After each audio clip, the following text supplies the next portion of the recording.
As I'm sitting in Sweden, I welcome you to a very special day today. It's Midsummer. And Midsummer Eve is very central in Sweden. It's almost as central as Christmas. And I think maybe England, at least for Shakespeare, Midsummer was important. And the connection I draw between Midsummer and meditation or spirituality or connecting to silence is that the light is at its peak. And light is important for all of us. We are made of light. Light is where we belong, really. And so when we sit in silence, more than anything else, it's about reconnecting with our own light and connect with the lights of others. So let's do that. Please find yourself a comfortable position where you can relax physically and also mentally, emotionally, and give yourself the patience that it sometimes takes to go into relaxation. When we are busy and occupied, there's so much going on in our system, and often we have worked up a lot of tension connected to time, to tasks and relationships, things that go on around us. And so to let go of that often takes a little bit of time, a little bit of determination.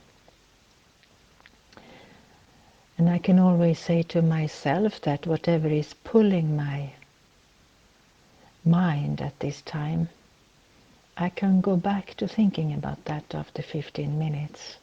But if I can give myself a break just for 15 minutes, it's a gift.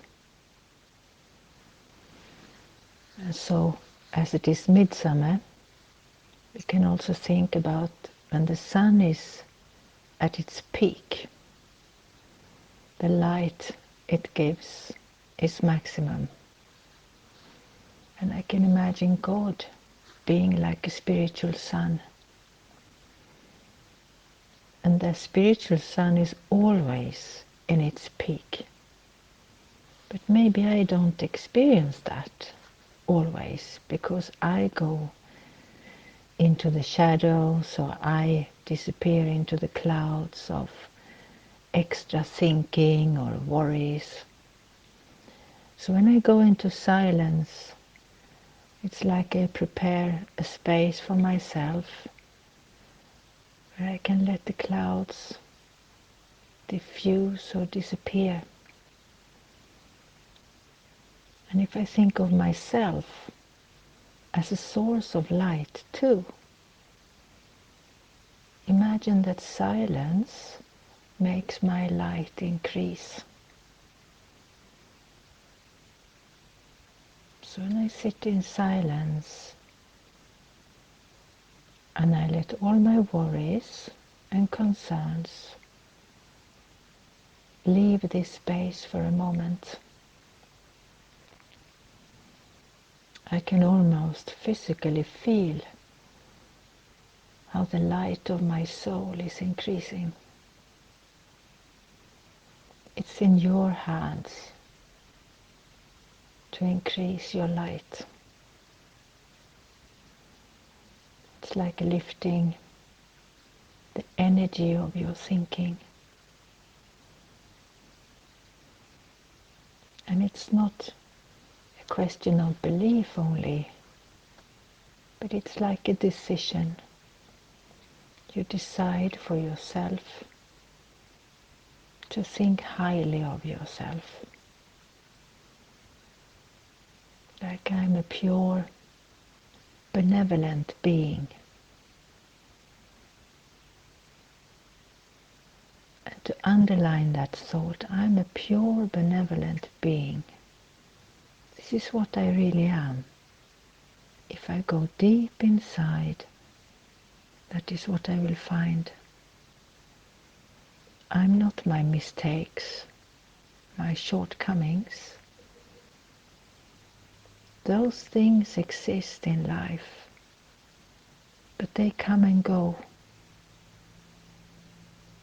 And if I don't spend too much thoughts about them, I can give space to the thoughts that empower me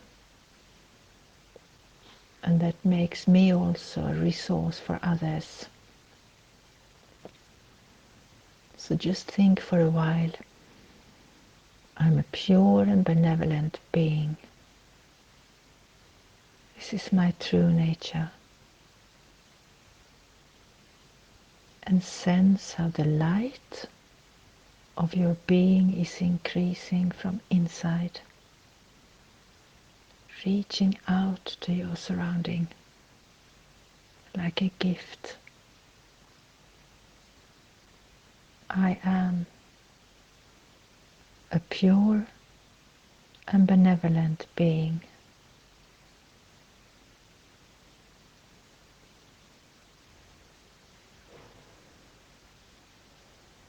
When I feel my benevolence, I become a gift. I can touch others. So let's sit with this feeling in silence for a little while.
So it's important to experience my benevolence, to feel it, because it brings me close to the Creator, it brings me close to the source of benevolence.